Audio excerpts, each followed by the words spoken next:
Welcome to The Romantic Side of Suspense with Sarah Hemmerker.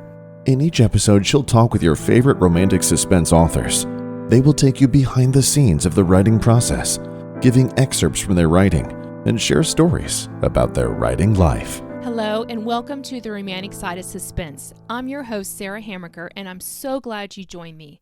This episode, you're going to hear about this month's new releases in Christian romantic suspense. I hope you will enjoy hearing from your favorite romantic suspense authors as they talk about the background of their latest books. I'm delighted to welcome back Terri Reed to my show to talk about her latest romantic suspense, Search and Detect. So welcome back to my show, Terri. Oh, thank you. This is always a pleasure to come and visit. Now, I love that you chose this one. What does your heroine eat for breakfast in this story? Okay, so my heroine is a dietitian. So she eats her healthy oatmeal with antioxidant blueberries and potassium-filled bananas. Yes, got to get all those great vitamins and stuff to get her up and on the road. That sounds like a tasty breakfast. I might have to have that myself soon. So, especially in the fall. So it's always a good fall breakfast. So, what about your hero? Where did he grow up in this story? So our hero grew up in the town that the book is set in. So it's a fictitious town called Elk Valley, Wyoming. And so, and now he's back. He's back home for this book. Okay, sounds like he left. So he left and came back. He did. Okay. Yeah. So what about your villain? Is there a redeeming quality for this villain in this story? There are many villains in this story, but the main villain person, I would say their one redeeming quality is they're very skilled at their job. And I'm not going to say any more because I don't want to spoil it. Okay, so this mysterious villain is very good at their job, which can be definitely a redeeming quality, unless, of course, your job is killing people. That's probably not a thing to get instilled at. But I digress entirely. Okay. So what about the setting for this? Is it, sounds like you mentioned it was a fictitious place. Is it based on a real area of the country? Well, yes and no. It's a combination of small towns in and around the Laramie mountain range and the countryside there in Wyoming. So it was a lot of fun to be able to read about the area and then incorporate some of the realism of that into our fictitious town. So you've not actually been to that area of the country yourself. I have not been to Wyoming. That's one of the places I really hope to go to someday. Yeah, well, now that you've written about it, you definitely have to go and right? and see. I sense a research trip in your future, Terri. Yes, and then I have to write another book set there. Yeah, of course. This is why one of the reasons why we travel. We writers travel. It's for fun and research. Yes. What was the hardest part of writing Search and Detect? So, Search and Detect is the last book of the overarching mystery in the Mountain Country Canine Unit. So the hardest part is tying up all of the different mystery threads that are left dangling and making sure that I update the readers as to what the heroes and heroines are doing from the previous books, and then also setting up the two novellas that are coming out a month later. Wow, that's a lot besides your own story. Yeah. Well, I guess we'll have to read your book and see if you did a good job. I'm sure you do. All your books are wonderful, but oh, well, thank you. Just saying. So that's a lot. That's a lot in one book. But I know I'm 100% sure you pulled it off, Terri. Well, and then it has its own mystery arc, so Yes, there's a lot going on. A lot going on. Well, we're going to close our short time together, Terri, with what's the tagline for this book? The tagline, a bomber with a deadly agenda and a canine team determined to catch him. Wow. If you are not interested in this book after our discussion, you must not like romantic suspense. Just saying, listeners. But if you're listening to this, I'm sure you do. So thank you so much for sharing about Search and Detect on my show today. Oh, well, thank you for having me back. I thoroughly enjoy it. Next up, I have Jaime Jo Wright talking about her recent release, Specters in the Glass House. So welcome back to my show, Jaime Jo. Hello, thank you for having me.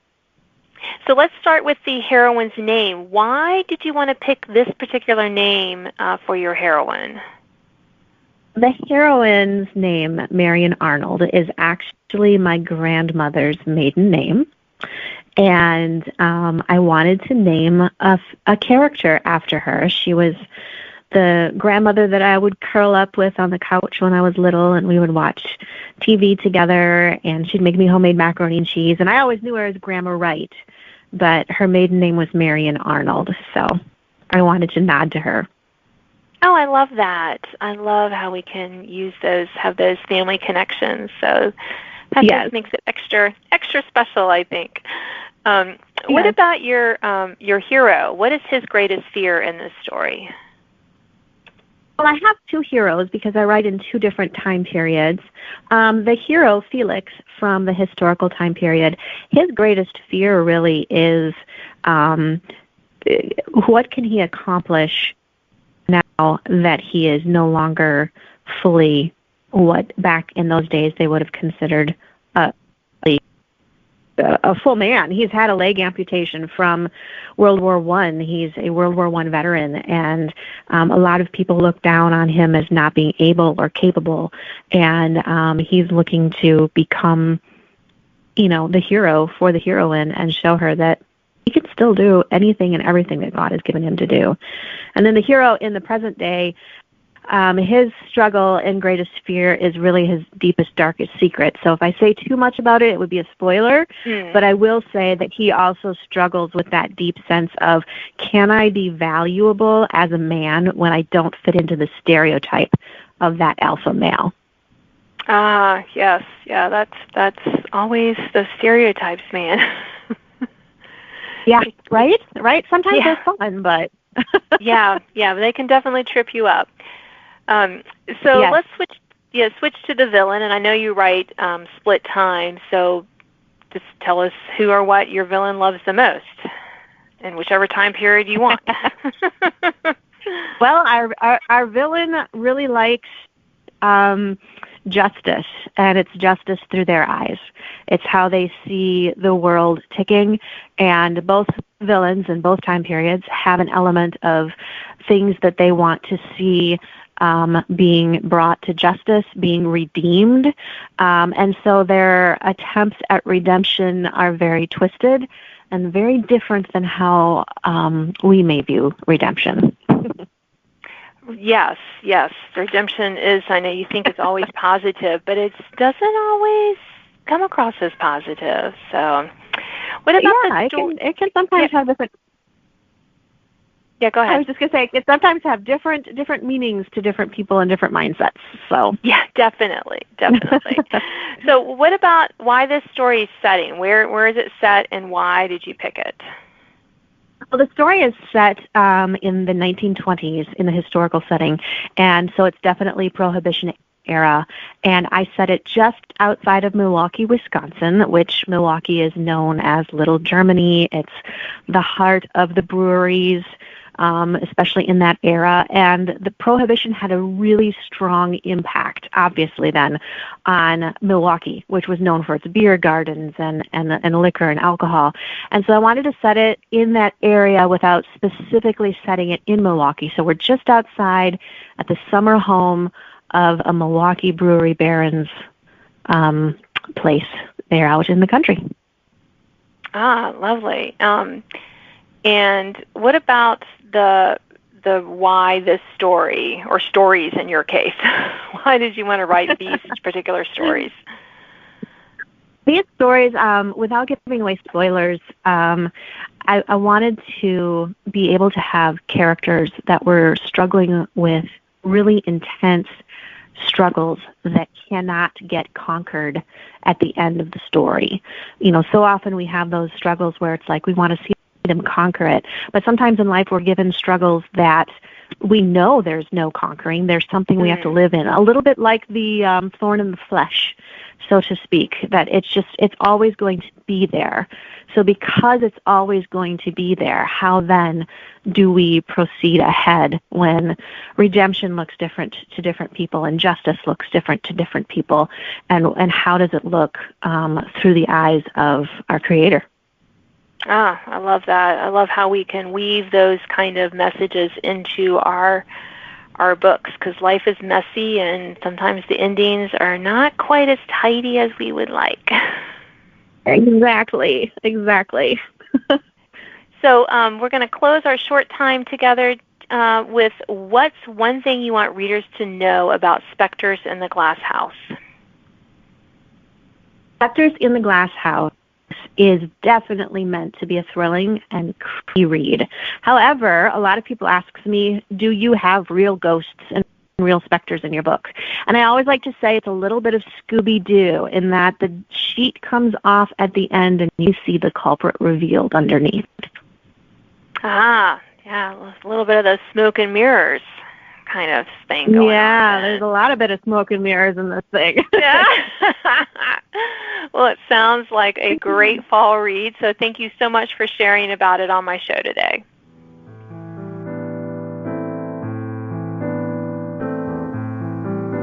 And now I'm delighted to be talking with Katy Lee about her latest romantic suspense book, Canine Christmas Guardians. So welcome to my show, Katy. Thanks for having me, Sarah. Now, the first question that you picked, and I'm going to guess that maybe your heroine has a pet, and you're going to tell us what it would be and what the name would be, unless she's not the one with the canine in your book. Yes. Yes, both characters work with the canine officer dogs, and my heroine loves dogs. She's actually a trainer. She is working with a present dog, I believe a Labrador, named Mocha, and Mocha is struggling and may not make it as a canine, so she's having to take her with her to investigate and train her at the same time. Oh, lovely, lovely. And what's your heroine's name? I'm not sure you said that. I'm sorry. Hold on. Can you pause it or no? Yeah. Don't worry about it. Okay. Hold on. Hold on. Let me folks, is what happens when authors write too many books. That's it. That is totally it. And I know, I want to. Oh my goodness, it's so bad. It's so bad. I know Sully is his. Hold on a second. Let me just grab it. I'm glad I'm not the only one who sometimes is like, I'm what was her name? Yeah, we got the dog's name. A year ago, right? Yeah. Sometimes that's the way it is. All right, I just want to make sure I got this right. It is, it's Kara. Okay, that's it. I want to make sure I had it right. All right, hold on. Let me go back upstairs. All right, we have Kara with her dog, who's the Labrador, who she's hoping is going to make it. All right, as a canine. Okay, so let's switch to your hero in this story. And where did he grow up? What's his background for growing up? So yes, my hero Sully grew up in Wyoming, and that's where this story takes place. So he has never left. This is where he lives. He's a mountain man and now a U.S. Marshal. Oh, wonderful. And then who or what does your villain love the most? And feel free to use the generic pronoun they if you don't want to give it away. Okay, well, actually, it's pretty obvious there's in page 1. So it's Tara's sister, who's in witness protection and has been kept from him for a long time. And he is still looking for her, and he'll take her, get her alive. Ooh, that doesn't sound too good. No.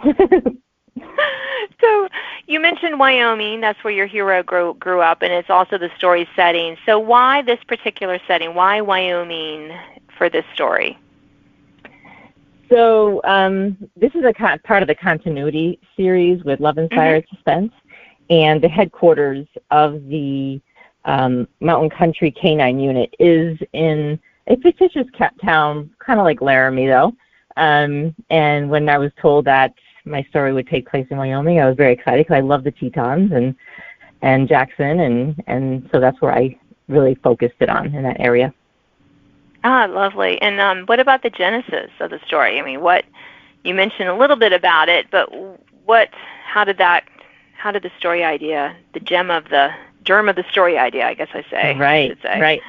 So with the continuity stories, there's a book, kind of guideline book that we all go by, and we are assigned our characters that are going to be part of the whole series for the whole year, and they gave me Kara and Sully, and I was actually really excited because they're both in their 50s, and I'm approaching my 50s, and I thought, hey, even at our age, we like to find our true love story. Oh, I love that. Yes. I always root for younger, older. Let's give us all ages for the romance department, right? Absolutely. We don't stop longing for love just because we have a few more years under our belts. So I think that's really neat. Mm-hmm. So what is one thing you want readers to know about canine Christmas guardians? So something particular is there are actually 2 stories in the book. So the way that Love Inspired Suspense does their last book of the whole series, that begins in March and then releases 1 book a month. And this last book that comes out at the end of November will have 2 Christmas stories in it. So they're actually novellas, and I get to share this year with Lenora Worth. Oh, lovely. That's a nice. That is kind of fun. Well, thank you, Katy, for sharing about your book on my show. I really appreciate it. Thank you for having me. And I'm delighted to welcome back Danielle Grandinetti, and she's going to talk about her latest romantic suspense, Investigation of a Journalist. So welcome back to my show, Danielle. Thanks so much for having me.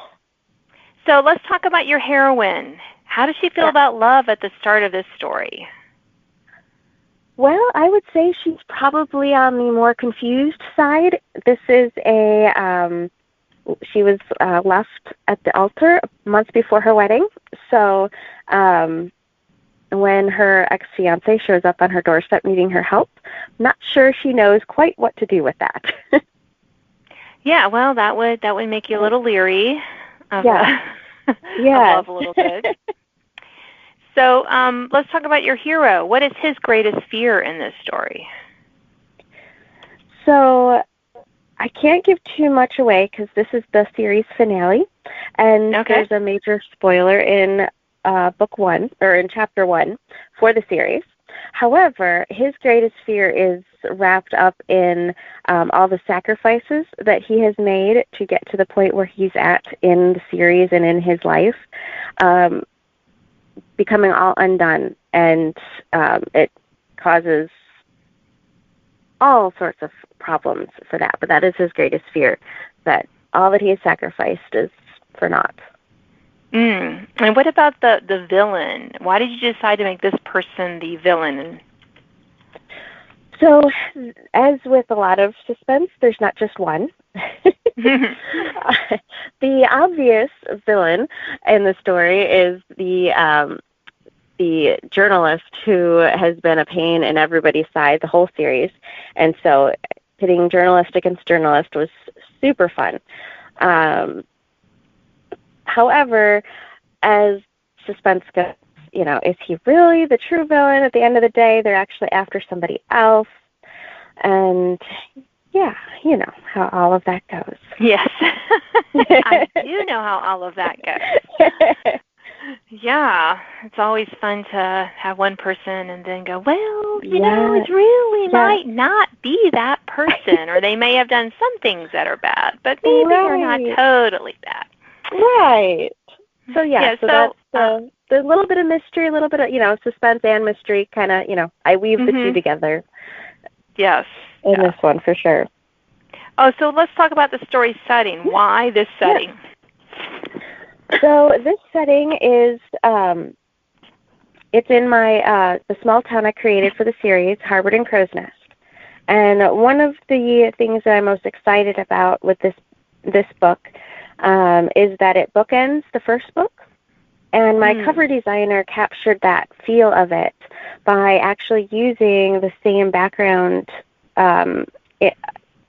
dock on Worf in the cover from the first book, but she flipped it in the last book on the cover, and it's a perfect description of how this book is a bookend to the series and the setting and the small town. And all that's been happening comes to a head and a conclusion. Ah, that's great. I love it when we can use visual reminders and cues as well. So what was the hardest part of writing this book for you? So it actually was that. Knowing that I knew this big series reveal that I'm doing in chapter 1. I knew what it was back in book 1, so I've been holding that secret for a long time. But I also, the hero in the story has also been, is he the villain? Is he a good guy? Is he just misunderstood? He's just had so much that readers have been like, I can't wait for Buck's story. I can't wait for Buck's story. And now we've gotten a Buck's story. So that was the hardest part, was feeling the pressure of the expectation, but then also knowing that I have a reveal that I've been keeping from everybody from book 1. So that made it challenging. But hopefully the payoff, we'll see if readers think I did the payoff well enough. Yeah. Well, I hope so, Danielle. I hope so. Well, we are almost out of our time for this short interview, but what is one thing you want readers to know about Investigation of a Journalist? So I think one thing that I would love readers to know about this particular story is that, one, it is a series finale. So if you haven't read the series yet and you don't like spoilers, read the series. If you can only pick one book, I would read book 1. You could read book 4 as well, 1, 5, and 6. If you really want to avoid all the spoilers, you can. Those would be the ones that would make the most sense. So, series finales are fun to market because I want readers to get the full extent of the story, and there's so much of wrapping up the series in the story as much as it is a story in and of itself. I love that. Well, thank you so much for sharing about that on my show. Yeah, you're welcome. Thank you for having me. I'm delighted to welcome back Patricia Bradley to my show. She's going to talk about her latest romantic suspense, Deadly Revenge. So welcome back, Patricia. Thank you. Thank you so much for having me. So we're going to get started with our heroine, and how does she feel about love at the start of this particular story? She's burned. She is not looking to date anyone, and especially not a cop. A fireman maybe, but not a cop. How much do you want to bet your hero is a cop? Oh, yeah, I think so. Yeah, I think so. They have history, but he's not the one that broke her heart. Okay, that's good. So, but what about him? What's holding him back from finding love? He's too busy. And he had a fiancée who found him. She'd rather have drugs than him, so he's been burned too. So what about your villain in this story? Does he or she, what does he or she love the most? And you can use the pronoun they if you're hiding the identity. I don't think I did in this one, but I'll use they anyway. But they have lost their farm to eminent domain. They've been in the family for 100 years, and so that's one of the villains. You know, I always have 2 or 3.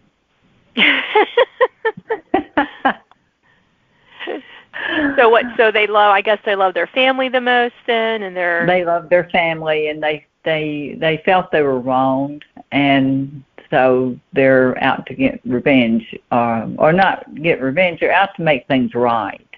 And the other antagonist he's just a really bad guy, and he blames the heroine for losing his position in his gang.